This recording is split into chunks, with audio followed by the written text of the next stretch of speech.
culture is very important, especially because everybody's been westernized now. Even our children, we're teaching them English. You understand what we're talking? We're speaking English right now, but the thing we're trying to bring back is how to train our children. Despite the fact that we teach them English, they should speak our dialects, they should know our culture. This Gelede and Efe, it's a new thing that we're reintroducing to our people. We had friends that came over yesterday. They didn't know what Gelede is or what Efe is all about. But we thank God that we're able to bring this back into the community, and for our people now the new generation that, okay, this is what this is all about. So though we speak English, but this is our culture. Americans, we want to be American so bad, we want to be westernized so bad that we've forgotten our own culture. So this is a new thing that we're bringing forth for people to see and witness. And we thank God that it's happening during our own time. We have children in America, we have children here that we've taken liberty in saying, mommy, or they saw Yoruba, or I don't speak Yoruba to my children, I don't speak Igbo. But if you look at the Hausas, the Igbos, they do speak their own language to their children. But we Yorubas, mostly, we want our children to just speak English. We take liberty in saying, my children don't speak Yoruba, and we say Yoruba is a vernacular. I remember growing up, stop speaking vernacular. Vernacular, it's okay. It's our thing, and we will speak it. I'm our soul. We will speak it. We will teach our children. So all mothers, all daddies, it's okay. What a man can do, a woman can do better. You understand? With due respect to all Luria days, we cannot be kings, but we can be whoever we want to be. There's no reason why a woman can be anything. Look at America, their vice president is a woman. So we can be whatever we want to be. Don't take things like, okay, I'm going to be just housewife. That was then. There's no reason why a woman shouldn't work. We cannot kill our husbands. You understand? We're putting our children in private schools. Why would we want that pressure on just one person? So we should learn to help our husbands in training our children that a girl child matters, that you can go to college, be somebody. There's a reason why they send you to school, to become someone. Why would you be a medical director and want to be a housewife? You understand? We have to pull things together. Women, we do matter. And say no to all abuses. Thank you. Your full name, ma'am? Olori Musumola Adeniyi Olori Oba Gbobisabe. Thank you. If you look at culture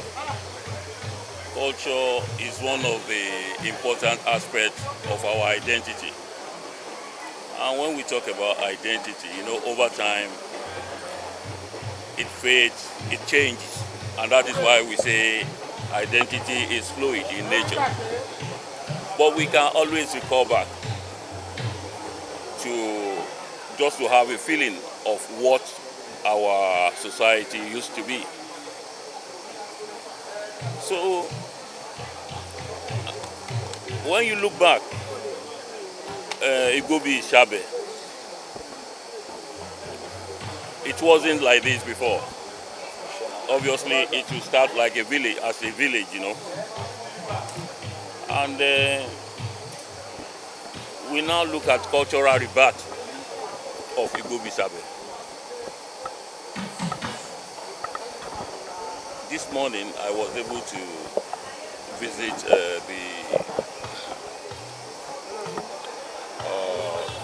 how will I put it, in Yoruba terms, Orile Gbobisabe. So where the village started, how it started. And you could see the formation, archaeologically, if you are able to read meaning to structures. And that tells you a lot about how Gbobisabe started as a village. And with the present population, it's a city. But obviously, we need to look back to who we are, and that is our identity. And you can relate your identity to culture. You can also relate it to your language. And you can also relate it to the society. And I believe we have lost most of our heritage, cultural heritage, to civilization.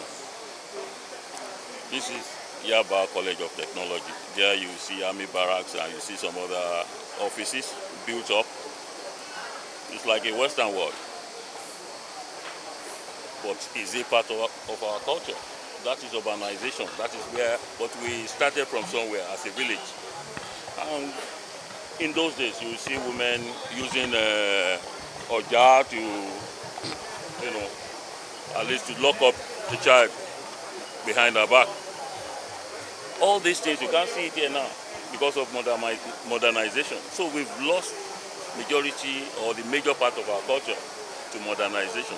But what we are trying to do is to recreate who we are. And that is the beauty of what we are showcasing today. Looking at Efe and then looking at Gelede, it's a masquerade. Where does it come from? And then the Efe, in olden days, like we have gossip and then investigative journalism today and gossip newspapers and pages of gossip pages. That is what Efe used to be. They will say it in certain towns what has been going on within the town or within the village. So it happens at night and you wouldn't see the person that is actually relating the news. So these are the things that we've witnessed, in the last 3 days and hopefully today. The Gelede, we also display their beautiful pageantry and some other things. Well, that is why we target cultural rebirth, to know who we are, our identity. Like I said earlier, there are so many things you can do or you can see to know who you are or where you come from. Even with tribal marks. Sometimes you guys, you say Arauke because somebody put up. And if you are a Yoruba person and you are saying Arauke, you are abusing yourself. Because all Yorubas came from Ile-Ife. Whether you now call yourself Omo Eko, or whether you call yourself Awori, or whether you call yourself Benin, we all came from Ile-Ife. And part of our culture, then very popular, was to put on tribal mark. And the tribal mark is to know the community in which you came from, in case you got lost or you are taken away by war. But now when we see them in the city, we say, Arauke near, without knowing that you yourself, you are also Arauke. So it's part of our culture. So we need to educate our youth. And, it's through education that we can fully recover from this westernization warfare. That is the way I will target. It is westernization warfare. And, it is through cultural rebirth that we can also reduce the effect. One of the important area in culture is we can use culture as foreign exchange for Nigeria itself. We can showcase our cultural heritage whereby we can attract tourists to come and watch our masquerades. So we have to fully develop all these areas. And again, we can also use our culture to reduce crime rates. In Yoruba, you say, "Rántí ọmọ ẹni tí wọ́n ṣe." That is, you have to remember where you came from. And you also have to remember who your parents are. Don't spoil your family name. If you get involved in armed robbery, then it means you have soiled your family's name, and which no family will never pray for. So all these things, we have lost it. So it is only through cultural rebirth that we can, put these things together re-educate our children and say, you don't do this, you don't do that. And again, respect. You need to respect elders. There are ways we communicate with elders with our language, and I want the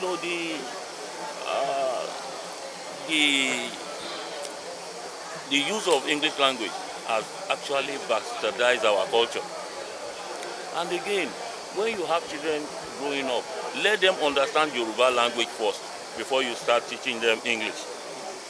By teaching them English first, then it will have a very negative impact on our culture, because it means you are telling them to start their way of life in English way rather than to start their foundation in our own indigenous Yoruba way.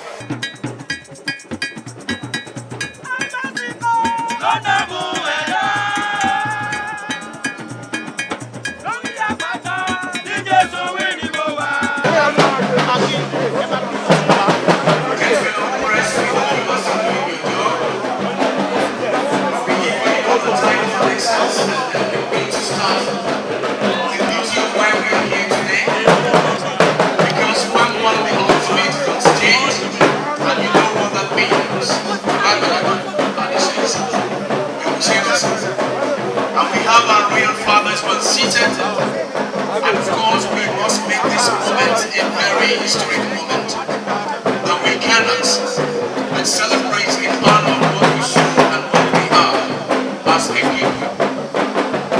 Yes, I have not started, but let me just let us hear us and let me see.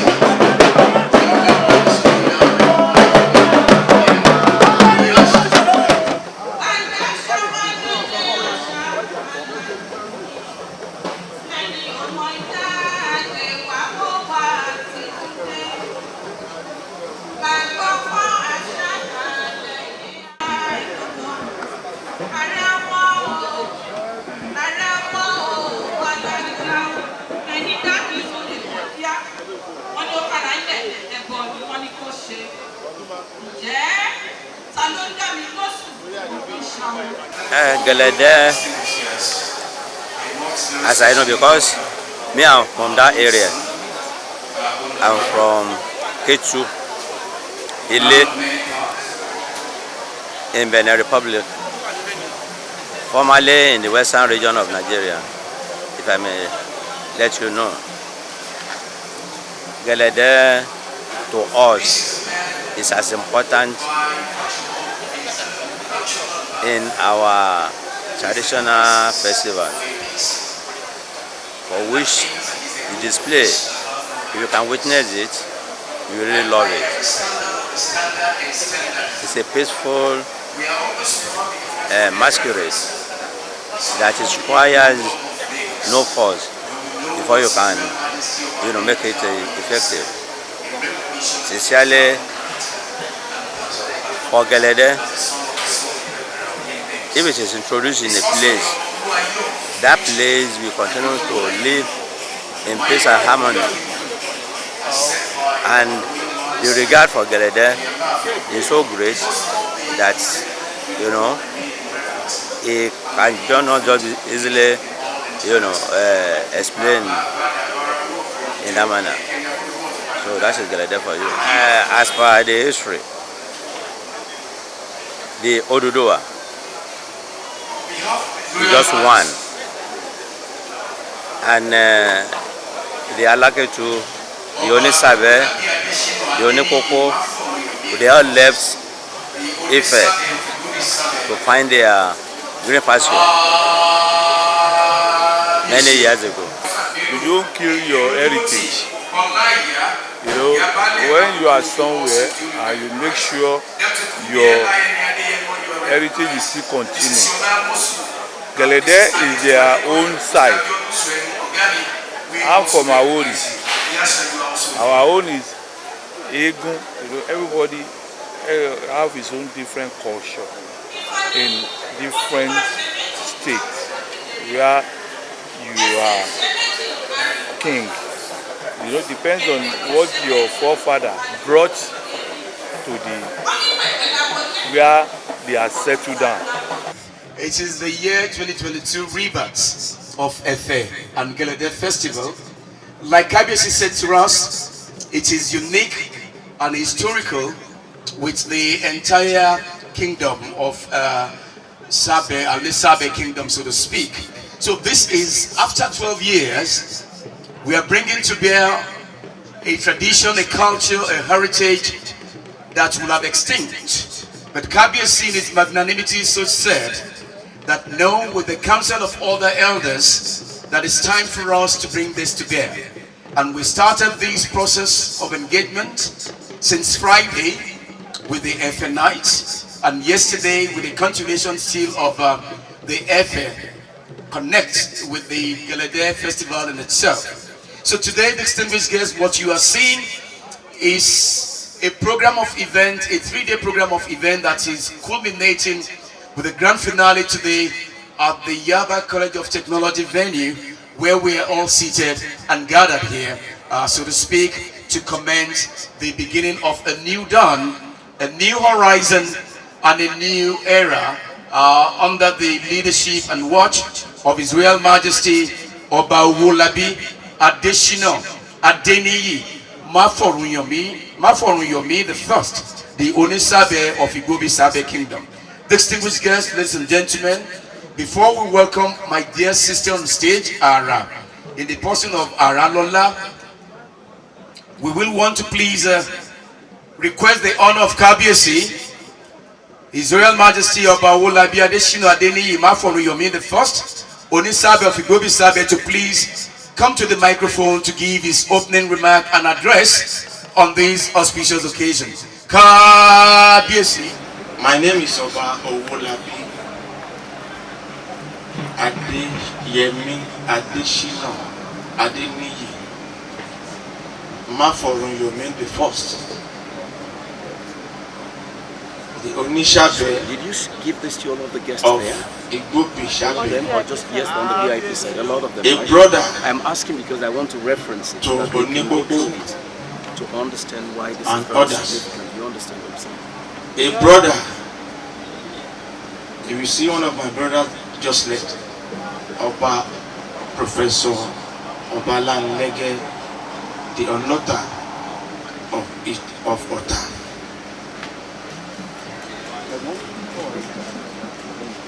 I welcome everybody to this important occasion, which will make positive impact on the Gbobisabe community. Gbobisabe, for those who know the community very well, is iconic and known for Gelede and Efe. Just like Isaliko in Lagos Island, Molero in Orile Agege, Alausa in Ikeja, and as far as Ota, Joga Orile in Ogun State, and further Benin Republic and Togo. However, for a decade, the festival had not been observed in the Gbobisabe, and such to avoid this indigenous festival going into extinction, I need to act so fast to avoid the wrath of my ancestors. Torí pé mi ìfẹ́ káwọn alálẹ̀ kan bínú sí mi. Ọmọ tó bá sọ lẹ́nu ó ṣàpòyàkọ́. So I constituted a committee and we got Gelede Gbobisabe registered with Yaba Local Council Development Agency, with Lagos State Council of Art and Culture, and Nigerian Tourism and Development Corporation. So and all these were achieved within 6 weeks. All thanks to all committee members who have been working brilliantly and assiduously. The endorsement of our festival by the NTD is a big one for us. And I need to raise my 2 terms for the corporation. I will always have reason to refer to my acceptance speech delivered at my coronation. One of its highlights being my promise to move Gbobisabe to a greater height, developmentally, social culturally. Ẹ̀ṣẹ̀ṣe náà kò ní bàjẹ́ lórí yín. I cannot appreciate all without extending gratitude to the host of this grand final, Yaba College of Technology, for this support and partnership. Finally, before I appreciate everyone, I appreciate my beautiful Olori, the one and only honey in my tea. It is the neck. I am the head. Tí o bá sọ̀rọ̀, orí ò lè dúró. Olórí ẹwà ìrìnsà lójú mi. A ó jọ láṣẹ pẹ́pẹ́pẹ́pẹ́. A ó jọ dàgbà, a ó jọ dògbò. Lágbára àwọn tó ṣẹ̀ wá. Gbogbo ẹ̀yin ìdílé, the Owóyẹmí family, you have been very wonderful to me. I really enjoy your support. May the Lord God continue to bless you financially, morally, and physically. I appreciate everyone here today. Gbogbo àwọn ọba àtàwọn olórí wọn tán wà níbí, mo dúpẹ́ lọ́wọ́ yín o. Àjọ láṣẹ pẹ́pẹ́pẹ́ ọba Oyèrò, ọba ìlú Kétu. I thank you for coming. Àjọ wà lẹ́nu ẹ̀ láti bẹ̀rẹ̀ ní. Láti ìgbà tí ti ṣe first anniversary láti jọ ń wà ìlú wa ò ní dàrú. Ọba Latrice Àtàndá Adams, the Oníkàtí of Ìkàtí Kingdom in Surulere and his olórí. Ikú ò ní yà yín o, ikú tó yára ò ní pa gbogbo wa o. Together we will celebrate many more big events. Gelede festival in Gbobisabe. Àṣẹ o. Àjọṣe pẹ́pẹ́pẹ́pẹ́. Mo dúpẹ́ lọ́wọ́ ẹ̀yin ará ìlú Ọ̀tà, ẹ̀yin ọmọ Ọ̀tà kí n má pè yín lára. Ẹ̀yin ọmọ Gọ́mọdé Afẹ́lẹ́jà. Nígbà tí bá ń padà sílé, ọkọ yín ò ní sorí kodo. Ọkọ yín ò ní kọjú sí ibi tí ò yẹ kó kọjú sí o. Ẹ délé bá rí o. Ẹ rìnà kórè o. Àbámọ̀ lọ bá wọn ṣọdún nílùú Gbobisabe kò ní jẹ́ tiyín o. Màá máa rí lóòrèkóòrè.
Ẹ̀yin Gelede ti ìsàlẹ̀ Èkó ẹ máa múra sílẹ̀. Bàbá wa kọ́.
ṣeré lọ.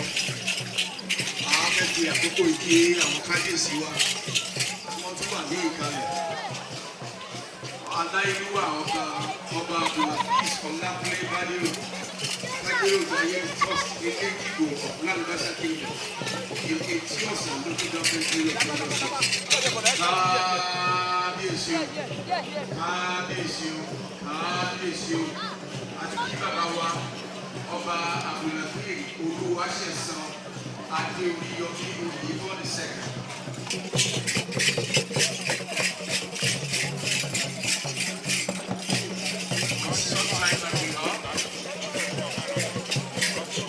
Asking the king of music, the Bible of Yoruba land.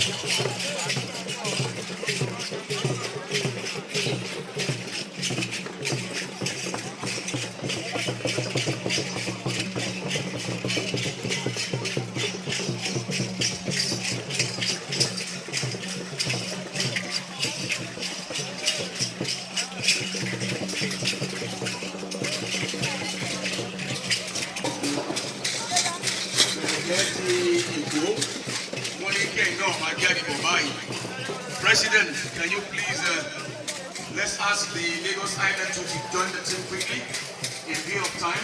One the ultimate was found to take the stage now in view of the time that is fast spent. So that we can play all and to be blended in the mix of the setting this evening. We don't want to take it the ultimate is present here.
Cool daddy.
Hey, I'm going